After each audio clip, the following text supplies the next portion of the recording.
We're basically taking 52 weeks to study a moment that sometimes happens in less than a second, right? So there's a real strong commitment here to learn how to stop our violence. Being so young and never get a chance to know who yourself is, so to come back and get took back to your authentic self and recognize him for the first time also help you break that cycle. I remember you saying that writing a letter on unfinished business, and that I'm writing a letter to myself at the age of 16. Dear Payne, I have a lot to express as 20 years have passed between us. I am ashamed for the pain and suffering I have caused you due to the decision I have made. I acted out carelessly without consideration for self, family, and community. Growing up as a youngin' in our household, we had witnessed violence beyond measures. Dad was an abusive and authoritative man. I can't recall father beating mom. I was too young and afraid to help. Over those years, these traumatic events caused me to become powerless, and when I left home, I felt helpless and angry. And to restore my sense of power in my life, I joined the gang. The gang life seems wonderful on the surface, but emotionally and mentally, I was drowning. I was too ashamed and fearful of the problems at home. I am glad you have the courage to look at our darkest secrets and allow these painful emotions to manifest itself. I know you will never make the same mistakes I have made. Enjoy life and don't be too tough on yourself. You're a better person than me. I am thankful for you for giving us peace and not giving up on your journey home. Much love and self-care, your 16-year-old self, Tao Nu Payne. I really liked how he did it from the viewpoint of his child. And for me, it's been a struggle to forgive myself and look back at that person at 21, that man I was at 21, and love him. For what I did, it's hard for me to forgive taking another man's life. And it's hard for me to look back at what I was at that point when I committed my crime. To be able to look deep within and examine yourself like that, that takes a lot of courage. And me, myself, I still have a lot of unfinished business, and because I'm responsible for taking a person's life as well. So I think it's very important that you know, for one, to be able to do that, and to just, you know, and mean it. That speaks a lot. I'm going to go around and ask each one of you how much time you've served. 15 years. Altogether, 13 years. 24. 17. 27. 27 years served? 23. 24.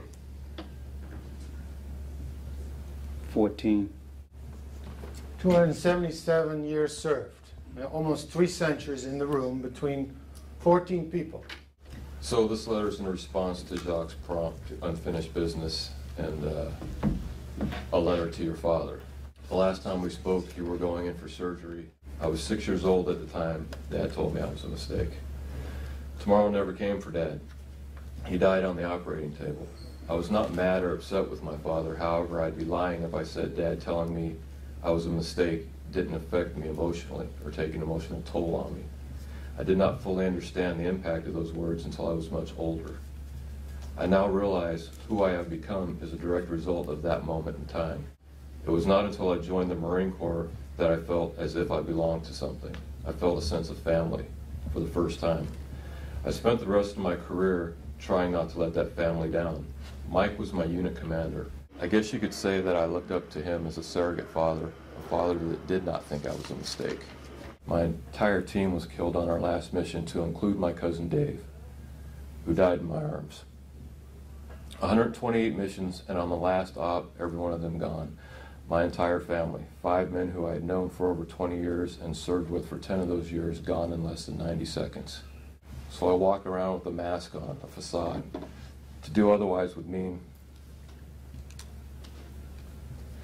I would have to face the reality that I felt so many people on so many levels. And as I sit in my cell at night, I can't help but think about what my dad said. You were a mistake. Listen to somebody like this gentleman that just read that letter. I've never heard more insight in my life than what I heard right there. That's what this group has done. It's taught me how these things are all, like, listen to him read that letter, that's connected to me.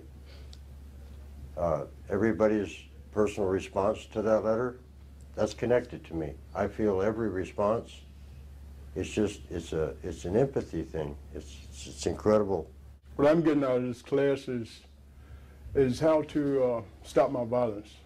I grew up in a violent atmosphere, and it's teaching me how to be aware of my feelings and to know when I'm triggered, when I'm begin to lose it or get out of control.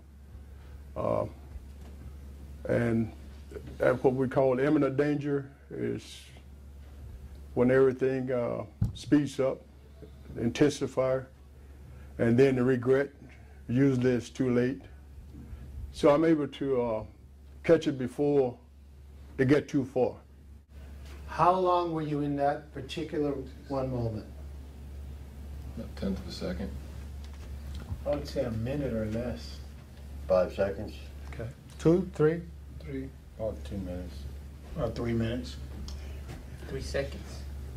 10 seconds. 4 seconds. 2 seconds. 10 seconds. 30 seconds. About 4 minutes. So we have 277 years on this end, almost 3 centuries. We have 18 minutes and 3 seconds in this end. Those 18 minutes, we couldn't get that back. We can't bring that back. Right? But if you do the work in here, becoming emotionally intelligent, of learning how to stop your violence, learning how to be mindful and make wise decisions, you're helping people you've never met and never seen.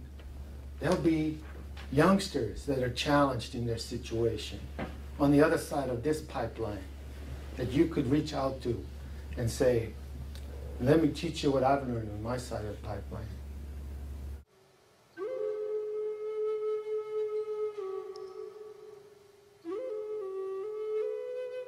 How do you experience love in a group like this?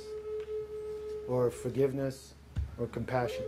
For me, I think love is about trusting and sharing and giving back.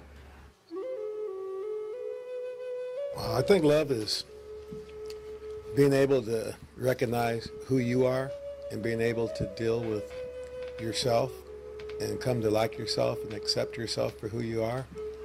And with that comes the ability to love others. Love for me is unconditional, just having compassion, and we share a lot of love in here because we all have our stories to tell.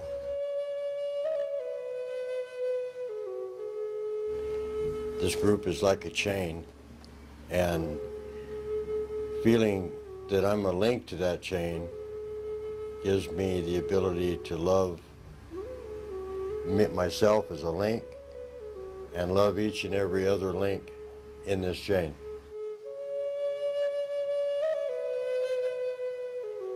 The love is having the highest regard for another, regardless of the cost or consequence to yourself. I believe that love is not just a weak, sentimental emotion. I believe that love is the most powerful force in the universe. So in a lot of ways, coming to prison, this particular prison and these programs has saved my life in a lot of ways.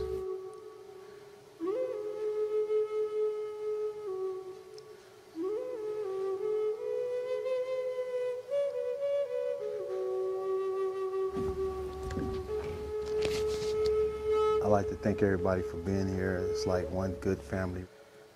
Oh, thank you.